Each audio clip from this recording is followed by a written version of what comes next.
गलियात के ठंडे मौसम में हम आग से लुत्फ़अंदोज़ हो रहे हैं, और इसके साथ साथ आजकल जैसे आपको पता है कि बहुत ज़्यादा एक इंटरनेशनली इशू है मिडल ईस्ट की वार का, ईरान इसराइल और अमेरिका की वार का। तो इत्तेफाक से हमारे साथ कुछ मेहमान ऐसे हैं जिनका बड़ा वसी तजर्बा है इस हवाले से, बड़ी ग्रिप है। सैयद कौसर नकवी साहब हैं, सीनियर साफ़ी हैं और द न्यूज़ के ब्यूरो चीफ़ हैं हज़ारा से। सरदार साबिर साहब दुबई में होते हैं, दुनिया के 100 से ज़्यादा मुल्कों में ट्रैवल कर चुके हैं, बड़ी इनकी जो है बड़ा नॉलेज है इनको मिडिल ईस्ट के हवाले से। तो कौसर साहब आपसे गुफ्तगू का आगाज़ करते हैं। क्या समझते हैं कि सिचुएशन बेहतर होगी या जंग मज़ीद फैलेगी, और इसके पाकिस्तान पर असरात मुख्तसरन बताइएगा। बिस्मिल्लाहिर्रहमानिर्रहीम। खान साहब, मेरा थोड़ा ख्याल ज़ोर है से जी। कि जो इस वक्त सूरत हाल है उसमें तो बज़ाहिर जो है ये नज़र नहीं आ रहा कि फौरी तौर पे ये जो जंग है वो फौरी तौर पे ख़त्म होगी। जो ईरान इसराइल अमेरिका जो जंग है उस पर जहाँ ईरान पे बहुत सारी जो तबाही हुई है, वहाँ पे इसराइल पे भी बहुत ज़्यादा तबाही दिखाई दे रही है।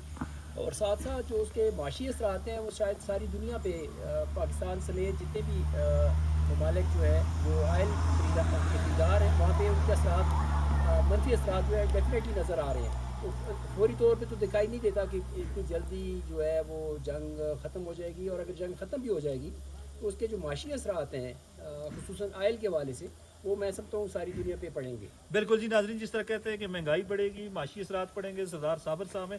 सरदार साहब, पाकिस्तान में गुज़िश्ता चंद दिनों से पेट्रोलियम प्राइसेस को में इजाफा किया गया है और लोगों की बड़ी एक तनकीद है, बहुत ज़्यादा क्रिटिसिज्म हो रहा है। क्या समझते हैं कि मौजूदा गवर्नमेंट के लिए ये जो सिचुएशन बनी हुई है इसमें पेट्रोलियम प्राइसेस बढ़ाना ज़रूरी थी या नहीं ज़रूरी थी? लोग ये कहते हैं कि इनके पास 28 दिन का ज़ख़ीरा मौजूद था।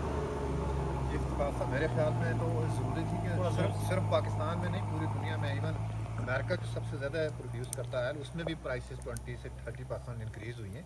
तो पाकिस्तान में भी अगर इस टाइम प्राइस इंक्रीज़ ना होती तो जो 15 दिन बाद जो आना था आपका स्पेल प्राइसेस का, वो आपके फिर कंट्रोल ना होता, 120 या 125 वो एकदम जो है ना आपको झटका लगता। तो मेरे ख्याल में उन्होंने जो है ना टाइमली, इवन जापान का आप देख लें, कल मैं पढ़ रहा, इंडिया की पोजीशन देख लें, बांग्लादेश की देख लें, तो राशनिंग नहीं हुई है, प्राइस इंक्रीज़ हुई है। अच्छा। राशनिंग अगर हो तो फिर ज़्यादा प्रॉब्लम्स होंगे आपकी इकानमी में। अभी राशनिंग नहीं शुरू हुई, आपकी प्राइस इंक्रीज़ हुई है, तो प्राइस भी उस हिसाब से इंटरनेशनल मार्केट के हिसाब से आपकी इतनी ज़्यादा इंक्रीज़ नहीं हुई है। अच्छा सरदार साहब, ये बताएं कि जिस तरह एक बना हुआ है जी कि बहुत ज़्यादा तबाही हो गई है मिडिल ईस्ट में, बिलखसूस जो है बहरीन, कतर, दुबई, आप वहाँ पर मौजूद थे, क्या सिचुएशन है वहाँ पर? खार साहब, इन लोगों ने जो मिडल ईस्ट वाले हैं इन्होंने बड़ी अच्छी तरीके से इसको हैंडल किया है। इनका दफाई सिस्टम भी ठीक था, उन्होंने अच्छे तरीके से उसको अपने डिफेंस को जो है ना उन्होंने अच्छे तरीके। अब ये ज़्यादा बढ़ेगी, जब और ज़्यादा बढ़ेगी तो सब, इवन गल्फ़ नहीं, इवन पूरे यूरोप के, गल्फ़ के, सेंट्रल एशिया के, साउथ ईस्ट एशिया के सब मुल्कों के फाइनेंशियल इंटरेस्ट पे अभी जो है ज़रूरत लग रही है। जंग तो एक अलग है टॉपिक है ना, कोई भी वार आजकल शुरू होती है उसमें उसके फाइनेंशियल इंटरेस्ट किसी न किसी के शामिल होते हैं। ख़त्म करने में भी फाइनेंशियल इंटरेस्ट है और शुरू करने में फाइनेंशियल इंटरेस्ट है। अब आपके फाइनेंशियल इंटरेस्ट, इंटरनेशनल पावर्स के फाइनेंशियल इंटरेस्ट और इंटरनेशनल ब्लॉक के फाइनेंशियल इंटरेस्ट वो मुतासर होना शुरू हो गए। जितनी जंग लंबी जाएगी फाइनेंशियल इंटरेस्ट उसमें मुतासर होंगे। तो मेरा अभी ये नहीं ख्याल कि दोनों फरीक, दोनों तो नहीं, अब तो एक रीजनल बन गया, ये पूरा एक रीजनल कॉन्फ्लिक्ट बन गया। ये कोई भी इसको और ज़्यादा लंबा खींचने की पोजीशन में होगा। अब सिर्फ और सिर्फ इस पे बात हो रही है कि आपको एग्जैक्ट कैसे मिले, एग्जैक्ट पॉलिसी आप जो कह रहे हैं, यानी फेस सेविंग कैसे मिले, या इसका जो आफ्टर इफेक्ट है कम से कम कैसे किए जाए, या जो भी है कौन इसमें विन विन की पोजीशन पे कौन आएगा, वो सिर्फ वो चीज़ है, वो चीज़ तय हो जाए।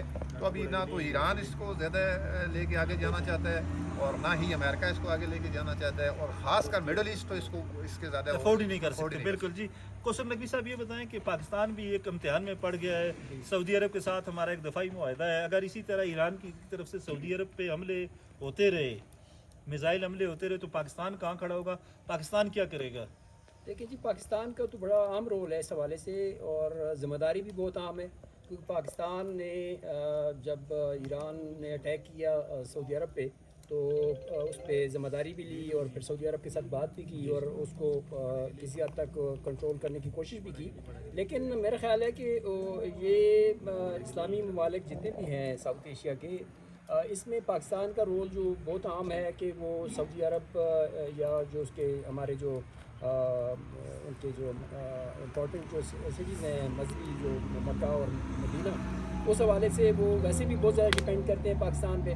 تو میرا خیال ہے کہ ان کو پاکستان کو اپنا رول جو ہے بڑا امپورٹنٹ پلے کرنا پڑے گا، نہ صرف اس ٹینشن کو ختم کرنے میں بلکہ ایران اور سعودی عرب کے معاملات کو طے کرنے میں. اور اس سے پہلے بھی جب یہ سعودی عرب اور ایران کا ٹینشن، یہ جو ہمارے پرائم منسٹر کا دورہ تھا سعودی عرب کا، یہ بھی اسی سلسلے کی کڑی تھی. آرمی چیف کا دورہ بھی تھا، آرمی چیف نے بھی میٹنگ کی ہے، اور میرا خیال ہے کہ یہ سلسلہ جاری ہے. ڈپلومیٹکلی بھی یہ بات چل رہی ہے، لیکن اسٹل ٹینشن ہے. اور شاید سعودی عرب کو بھی پتہ چل گیا ہے کہ اس میں وہاں پہ کوئی انہوں نے جو جاسوس وغیرہ بھی پکڑے ہیں جو اسرائیلی تھے، تو شاید ان کو بھی پتہ چل گیا کہ وہاں پہ جو آئل پہ حملہ ہوا تھا، آئل ریفائنری پہ حملہ ہوا تھا، وہ ایران نے نہیں کیا تھا، وہ اسرائیل کا اٹیک تھا.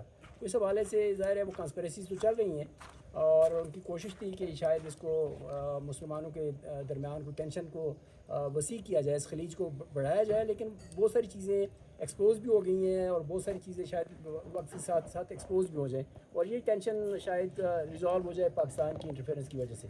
ناظرین، کوثر نقوی صاحب تھے، سردار صابر صاحب ہیں، ساجد صاحب، باقی سہیل صاحب. بڑا خوبصورت موسم ہے، تو سردار صاحب کیا کہیں گے؟ خار صاحب اس میں تھوڑا سا جس طرح نقوی صاحب نے کہا کہ میرے خیال میں پاکستان کی جو موجودہ ڈپلومیسی ہے، یا آپ بیک ڈور ڈپلومیسی کہہ لیں یا سفارتکاری کہہ لیں، ون آف دا بیسٹ ہے.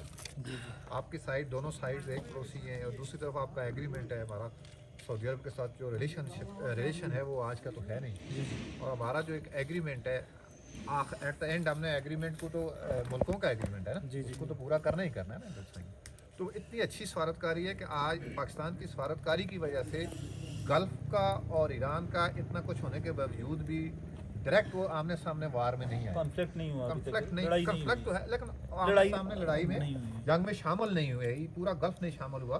اور یہ بہت بڑی سفارتکاری میں آپ کی کامیابی ہے. اور یہ ڈائریکٹ اگر یہ شامل ہو جاتے تو یہ ڈائریکٹ ایران کی اور اگر گلف کی ڈائریکٹ آمنے سامنے جنگ شروع ہوگی تو وہ پھر تو وہ سالوں پہ محیط ہوگی نا، دنوں کی نہیں ہوگی. تو یہ میرے خیال میں پاکستان کی ون آف دا بیسٹ سفارتکاری جو ہے نا وہ آج کل چل رہی ہے، اور اس میں وہ کامیاب بھی ہوئی. جی بالکل. ناظرین، یہ ہمارے مہمان تھے سردار صابر صاحب، کوثر نقوی صاحب. اس خوبصورت موسم میں ہم نے آپ کو کرنٹ افیئرز کے حوالے سے، مڈل ایسٹ کے حوالے سے خصوصی گفتگو جو ہے وہ آپ کے سامنے ہم نے رکھی. اور جس طرح ہمارے معزز مہمانوں نے کہا کہ پاکستان کی کامیاب سفارتکاری کی وجہ سے لگ یہ رہا ہے کہ اگلے چند دنوں میں شاید مڈل ایسٹ کے معاملات بہتر ہو جائیں.